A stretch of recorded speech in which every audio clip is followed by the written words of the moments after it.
अरे सुजाता, देखो बेटा, तुम्हारी माँ का फोन आया है। आओ पहले उनसे बात कर लो। मोहिनी जी ने अपनी नई नवेली बहू सुजाता को आवाज लगाते हुए कहा। बस अभी आई माँ जी। सुजाता रसोई से अपने हाथ पोंछती हुई निकल आई। हाँ लो बेटा तुम्हारा मोबाइल, तुम अभी यहीं पर रखकर चली गई थी। मोहिनी जी ने झट से मोबाइल उठाकर सुजाता के हाथ में थमा दिया। सुजाता मोहिनी जी से मोबाइल लेकर अपनी मम्मी से बात करने लगी और उसे तुरंत याद आया कि वो रोटी तो जलते तवे पर ही छोड़ आई है। वो भागती हुई रसोई में गई, लेकिन फिर भी रोटी तब तक जल ही गई थी। हे भगवान, आज फिर रोटी जल गई। माँ जी भी क्या सोचती होंगी मेरे बारे में कि बहू को कुछ समझ ही नहीं है, जब देखो तब काम बिगाड़ देती है। लेकिन मैं भी क्या करूं मम्मी का, जब देखो तब फोन मिला देती है। सुजाता ने झट से गैस स्टोव बंद करते हुए मन ही मन सोचा। अभी सुजाता की शादी थोड़े दिन पहले ही हुई थी। ससुराल में सभी लोग उसे बड़े प्यार करने वाले मिले। सासू माँ, पापा जी और पति सब बहुत ही प्यारे, काफी समझदार और सुलझा हुआ परिवार। किसी भी तरह की कोई भी रोक टोक नहीं।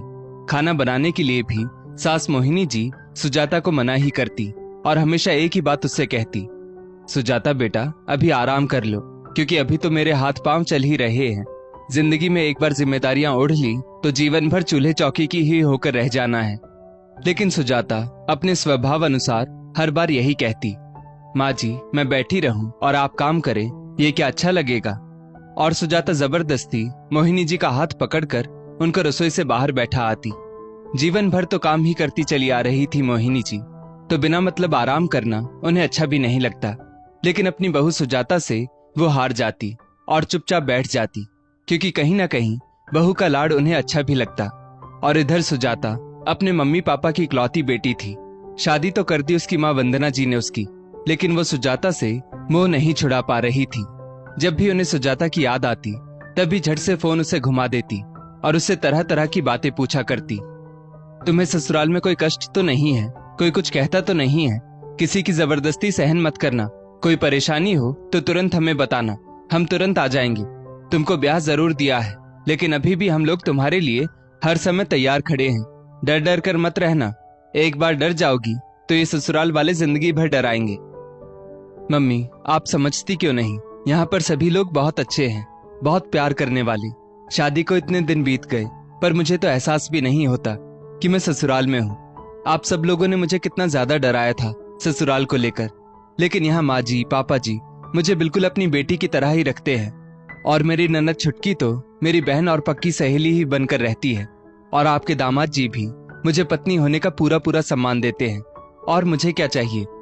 ये सब कहते कहते सुजाता की आंखों से अपने ससुराल वालों के लिए प्रेम भरे आंसू छलछला ही आए।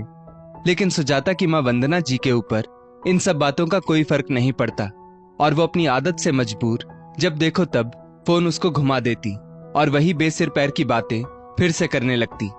सुजाता को खैर शुरू शुरू में तो बहुत अच्छा लगा कि मम्मी मेरी इतनी फिक्र कर रही है, लेकिन धीरे धीरे सुजाता को उलझन होने लगी, क्योंकि वंदना जी वक्त बेवक्त सुजाता को फोन घुमा देती। कभी सुजाता खाना बना रही होती तो कभी कपड़े धो रही होती, या कभी किसी और काम में उसका हाथ फंसा होता और बात करते करते वो काम उससे बिगड़ ही जाता। आखिरकार एक दिन तंग आकर सुजाता ने अपनी माँ को बोल ही दिया, मम्मी जब आप अपनी बेटी को ससुराल में रमने देंगी तभी तो वो रम पाएगी। आप तो खाली रहती हैं, लेकिन मेरे पास तो काम रहता है। आपसे फोन पर बात करते हुए कुछ ना कुछ काम बिगड़ ही जाता है। आप फोन करो ये अच्छी बात है, पर हर समय और बहुत ज्यादा नहीं। जब मैं खाली रहूंगी तब मैं आपसे खुद ही बात कर लिया करूंगी। क्यों बेटा, क्या तुमसे किसी ने कुछ कहा। वंदना जी एकदम चौंक कर बोली और मन ही मन सोचने लगी, जरूर सुजाता को उसकी सास ने मुझसे बात करने के लिए मना किया होगा। मम्मी क्या कोई मुझको रोके टोके तभी अच्छा लगेगा आपको। आपने अपनी बेटी को इतना समझदार तो बनाया ही है कि नहीं। मानती हूँ कि आपको तो ज्यादा काम रहता नहीं है, लेकिन मुझको तो अब घर गृहस्थी की जिम्मेदारियों को संभालने में व्यस्त रहना ही पड़ेगा। आप फोन मत किया कीजिए, यकीन मानिए जब मैं खाली होंगी तब खुद ही आपसे बात कर लूंगी। सुजाता बहुत ही समझदारी से बोली। ये सारी बातें वहीं बैठी हुई सुजाता की सास मोहिनी जी भी सुन रही थी और उन्हें अपनी इतनी समझदार बहू पर बड़ा गर्व हुआ। लेकिन फिर भी सुजाता को समझाते हुए वो कहने लगी, बेटा तुम्हारे पापा ऑफिस चले जाते हैं और तुम्हारी मम्मी अकेली रह जाती है। घर पर वो बेचारी अकेले करें भी तो क्या करें, तभी वो तुमसे बात करके अपना मन बहला लेती हैं। इस तरह से अपनी मम्मी को मना नहीं करते। माँ जी, आप सचमुच बहुत अच्छी हैं और मुझे ये भी पता है कि आप कभी भी कुछ भी नहीं कहेंगी मुझको। लेकिन मुझे पता नहीं क्यों नहीं अच्छा लगता कि मम्मी जब देखो तब फोन मिला देती हैं और समय का भी ध्यान नहीं रखती।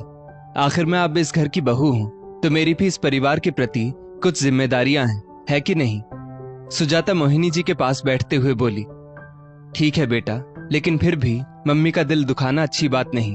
और मम्मी जब भी फोन करें बात कर लिया करो और समय की व्यस्तता को देखकर शालीनता के साथ उन्हें बता दिया करो। मोहिनी जी ने प्यार से सुजाता के सिर पर हाथ फिराते हुए कहा।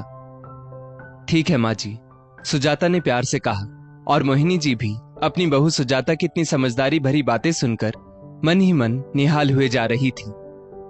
दोस्तों, इस स्टोरी को लेकर आपकी क्या राय है? नीचे कमेंट करके जरूर बताइएगा और ऐसी ही और भी बेहतरीन वीडियोस के लिए हमारा पेज जरूर फॉलो करें। धन्यवाद।